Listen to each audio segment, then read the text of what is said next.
Selamat pagi, saudaraku yang dikasihi Tuhan. Shalom, saudaraku.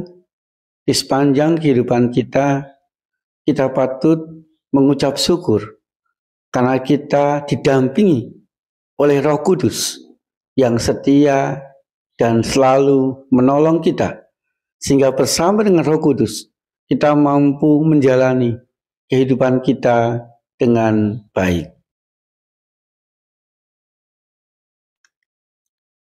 Mampukan kami ya Tuhan pagi ini untuk membaca dan merenungkan firman Tuhan. Dan firman-Mu biarlah meyakinkan kami bahwa di sepanjang kehidupan kami ada Roh Kudus yang senantiasa menolong, menyertai, dan menguatkan di dalam hidup kami. Amin. Saudaraku yang dikasihi Tuhan, pagi ini kita akan membaca dan merenungkan firman Tuhan dari Injil Yohanes pasal 14 ayat 16. Aku akan meminta kepada Bapa dan Ia akan memberikan kepadamu seorang penolong yang lain supaya Ia menyertai kamu selama-lamanya. Saudaraku yang dikasihi Tuhan, Tuhan Yesus sangat menyadari ketika Ia naik ke surga, maka para murid akan mengalami kehidupan yang tidak mudah. Mereka akan mengalami banyak ancaman, mereka akan mengalami banyak tekanan, dan sangat mungkin pula orang-orang Yahudi yang membenci dirinya juga akan membenci para murid. Dan para murid pun juga sangat mungkin akan dianiaya oleh orang-orang Yahudi.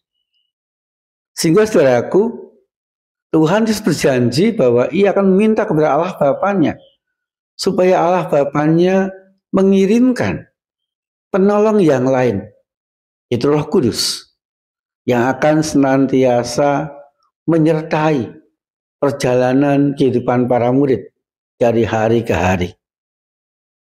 Penyertaan Roh Kudus akan diwujudkan dengan senantiasa mendampingi, dengan senantiasa menguatkan para murid.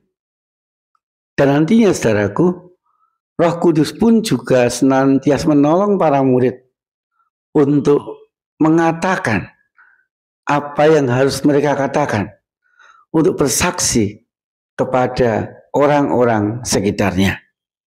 Sehingga saudaraku, Roh Kuduslah yang akan setia memampukan para murid untuk menghadapi, untuk menjalani, dan untuk bersaksi tentang Tuhan Yesus kepada banyak orang.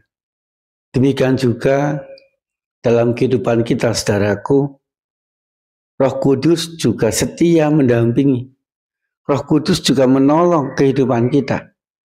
Sehingga bersama dengan Roh Kudus, kita akan dimampukan untuk menjalani, melewati suka duka kehidupan kita.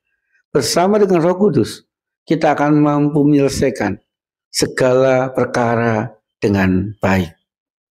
Karena Roh Kudus akan setia mendampingi dan menolong kita. Amin. Saudaraku, mari kita berdoa. Tuhan, kami menyerahkan perjalanan kehidupan kami khususnya hari ini ke dalam bimbingan dan pimpinan Roh Kudus, agar kami merasakan pendampingan dan pertolongan Roh Kudus di sepanjang kehidupan kami hari ini. Kami menyerahkan pekerjaan kami, sekolah atau kuliah kami menyerahkan sakit penyakit yang kami alami agar Tuhan sembuhkan. Kami menyerahkan pergumulan kami agar Tuhan kuatkan kami di dalam menghadapi dan menyelesaikannya. Dan kami rindu ya Tuhan, hari ini kami boleh melakukan yang terbaik dan mendapatkan yang terbaik di dalam hidup kami. Di dalam nama Tuhan Yesus Kristus kami berdoa. Amin. Saudaraku yang dikasihi Tuhan, hiduplah dalam bimbingan dan pimpinan Roh Kudus, agar kita mengalami penyertaan, pertolongan, dan pendampingannya di sepanjang kehidupan kita. Tuhan Yesus senantiasa menyertai dan memberkati kita.